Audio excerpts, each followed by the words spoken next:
தமிழ்நாட்டில் பட்டப்பகலில் அரங்கேறும் குற்ற செயல்கள் சட்டம் ஒழுங்கின் சீர்கேட்டையே காட்டுகிறது என்று கட்சியின் செயற்குழு கூட்டத்தில் தீர்மானம் வாயிலாக கண்டனம் தெரிவித்திருந்த நிலையில், அரசு ஊழியர்கள், வியாபாரிகள், பொதுமக்கள் என யாருக்கும் பாதுகாப்பு இல்லாத ஆட்சியாக இந்த ஆட்சி உள்ளது என்பது தினம் தினம் நிகழும் குற்ற செயல்களால் நிரூபணமாகிறது.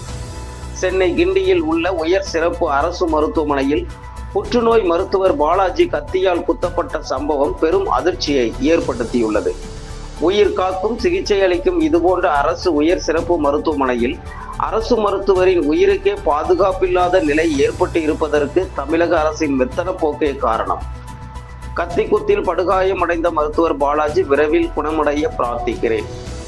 காலம் நேரம் பார்க்காது கடுமையாக உழைக்கும் மருத்துவர்களின் பாதுகாப்பை உறுதி செய்யும் சட்டப்பூர்வமான அனைத்து நடவடிக்கைகளையும் தமிழக அரசு முன்னெடுக்க வேண்டும். தமிழ்நாட்டில் தினந்தோறும் நிகழும் பல்வேறு குற்ற நிகழ்வுகள் பொதுமக்களிடையே அச்சத்தை உருவாக்கியுள்ளன.